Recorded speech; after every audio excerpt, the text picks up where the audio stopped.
So today we're diving into a text that lays out a pretty radical theory. A theory about a hidden power structure it calls the Omega Cabal. The source claims that behind the curtain of global politics, there's a completely different game being played. Let's break down exactly what that means. Right off the bat, the text hits us with this pretty striking claim. It's suggesting that the political division we all know, left and right, isn't a real conflict at all. Instead, it's a chaotic pantomime that's staged for an unsuspecting audience, an audience it calls the pawns. This single idea is really the key to understanding this entire theory.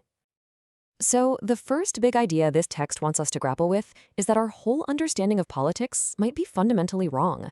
It argues that the familiar spectrum of left versus right is, at its very core, a carefully constructed illusion. The source basically frames this whole thing as a puppet show. It argues that the constant struggle between left and right is just a performance, right? It's manufactured and it's designed to distract the public, the audience of pawns, who are led to believe that the fight is actually real. And here's the kicker. According to the source, the real players are operating on a totally different level, way above this conflict. They don't pick a side because their power comes from a neutral position that actually contains and controls both of them. They aren't in the fight, they own the entire arena. Okay, so how does a group like this signal its power? Well, the source claims it's right there in their name, like a confession hiding in plain sight. To get it, we have to decode each part, starting with the very first clue, Omega. It seems like a simple question, doesn't it? But the answer is the key to unlocking this whole theory. What kind of meaning is packed into this one word, Omega, the final letter of the Greek alphabet? Turns out it's a lot more than just the end. The text gives us this really symbolic definition. Omega here doesn't just mean the finish line. It represents total, all-encompassing control. The dome that sits over society, the arch that contains every structure, the ocean that surrounds everything. It signifies the completion of a great cycle. This really helps clarify their supposed role. By identifying with Omega, this group is claiming a position of absolute neutrality. The source says they're the ringmasters who manage the game, not play in it. Think of it like a neutron in an atom. It's the neutral, stable core that the positive and negative charges just spin around. All right, so Omega defines their position, the neutral masters of the cycle. But what about their methods? Well, that brings us to the second clue and the second part of their name, Kabal. Cabal is a very, very specific word to choose. So what is the source claiming it means?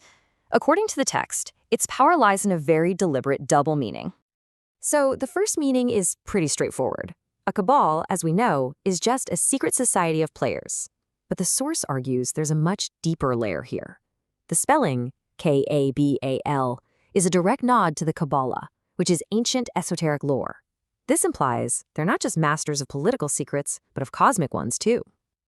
So, now we've decoded both parts of the name. We've got Omega and we've got Cabal. So, what happens when we put them together?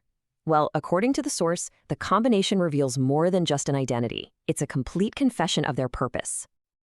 Here's how the pieces just lock right into place. Omega means mastery over the great cycle. Cabal means a secret society with mastered lore. Combine them, and the source claims the name Omega Cabal is a literal description, a secret society of watchers who have mastered the lore of the great cycle. So we've decoded the name, their supposed confession, but what does this group actually do? The source uses this understanding to paint a final and kind of chilling picture of how they operate as the masters of the game. And this is the final image the theory leaves us with. At the center of it all sits the neutral puppet master, the Omega Cabal. They control the stage, what the source calls the pen, and they pull the strings of the opposing players left and right. And the entire show, the whole conflict, is a performance for the crowd of pawns designed for one single purpose, total control. And so, we're left with one final question that just naturally comes out of this entire theory. If the political stage is controlled, the players are just puppets, and the public are the pawns watching the show, who is the real audience? That's a provocative thought to end on.